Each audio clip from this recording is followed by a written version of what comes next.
ज्यादा दूर भागे नहीं होंगे, उस तरफ देखो तुम लोग। संजय के हाथ में गोली लगी थी।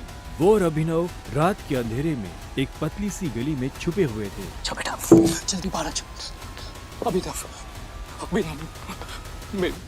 मेरी बात सुन बेटा, तुम यहाँ से भाग जाओ, वरना ये लोग तुझे भी मार डालेंगे। बाहर सड़क पर उनकी गाड़ी खड़ी थी और उसी गाड़ी के पास खड़ा था राणा। अभिनव, बाहर आओ बेटा। समझ गए। जिसने संजय को गोली मारी थी। नहीं पापा, मैं आपको छोड़ के नहीं जाऊंगा। जिद मत कर अभिनव।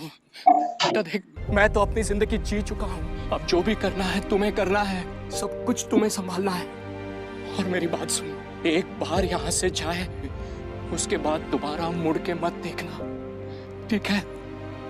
संजय ने कहा और अपनी उंगली में से एक सोने की अंगूठी निकालकर अभिनव को थमा दी। उस पर टी लिखा हुआ था।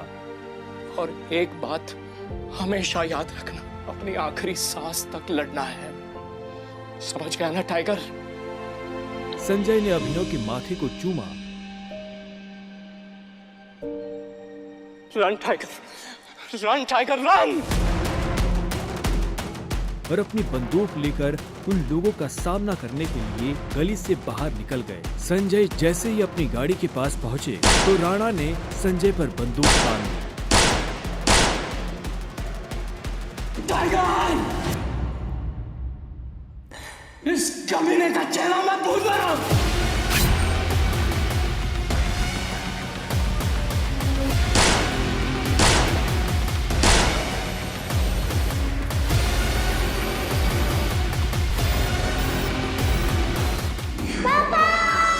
अभिनव चिल्लाया और अचानक से उसकी नींद खुल गई।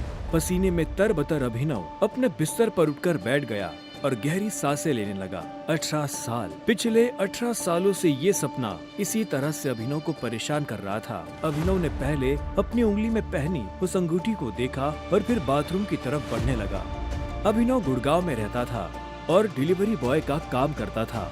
हालांकि इस काम में उसका मन नहीं लगता था, लेकिन अनाथ आश्रम से निकलने के बाद उसके पास ये करने के अलावा और कोई चारा नहीं था। 18 साल की उम्र में उसने अपना खर्च खुद उठाना शुरू कर दिया था। उसकी जिंदगी में बस एक ही खुशी थी, उसकी गर्लफ्रेंड वैभवी। जब भी वो वैभवी को देखता तो अपने सारे दुख भूल जाता था। और आज तो वैभवी का जन्मदिन था, इसलिए अभिनव जल्द से जल्द उससे मिलना चाहता था। अंकल, ये केक कितने का है? 600 गए। और ये पेस्ट्री? वो 60 गए। एक दे दीजिए। असल में अभिनव और वैभवी ने ये तय किया था कि वो पैसे जोड़कर अपने लिए किराए का एक बड़ा घर लेंगे, इसीलिए वो पैसे वेस्ट नहीं करना चाहते थे। Thank you. कुछ देर के बाद जब वो वैभवी के घर के बाहर पहुंचा तो उसने देखा वहाँ काफी रंगीन लाइट्स जल रही थी और वहाँ से तेज म्यूजिक की आवाज आ रही थी।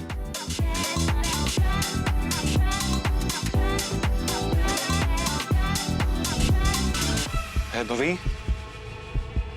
ये सब क्या है? ये कौन है वैभवी? देख नहीं रही है, डिलीवरी बॉय है। पर हम तो केक मंगवा चुके थे ना, फिर तूने ये पेस्ट्री क्यों मंगवाई?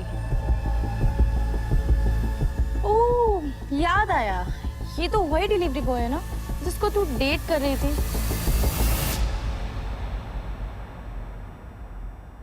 ओह कम ऑन यार वैभवी, तेरा स्टैंडर्ड इतना गिर जाएगा मुझे नहीं पता था। Babe, happy birthday babe. Abhinav Deven को अच्छी तरह से जानता था। वो एक बड़े बाप का लड़का था और हर वक्त वैभवी के आसपास मंडराता रहता था। देवेन को यहाँ देखते ही अभिनव का दिमाग खराब हो गया। उसके हाथ में एक बड़ा सा गिफ्ट था। उसके आगे अभिनव के हाथ में लटकी पेस्ट्री की थैली कुछ भी नहीं लग रही थी। मेरी वैभवी को छूने की तेरी हिम्मत कैसे? Stop it. दोस्तों, तुम लोगों को मेरे ऊपर डाउट था ना, मेरे स्टैंडर्ड्स पर डाउट था। अब बताती हूँ मेरे स्टैंडर्ड्स क्या है।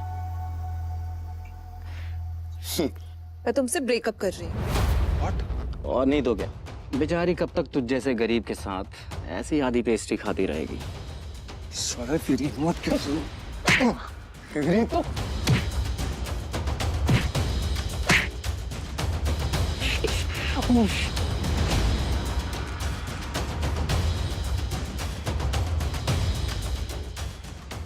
ये तुमने ठीक नहीं किया वैभवी। और अभिनव वहाँ से निकल गया। वो उन दोनों की शक्ल अब और नहीं देखना चाहता था। उसकी आंखों में आंसू थे और उसका दिल बुरी तरह टूट चुका था। हर घूंट के साथ उसकी आंखों के सामने वो दृश्य आ रहा था जिसमें देवेंद्र वैभवी के गालों को चूम रहा था।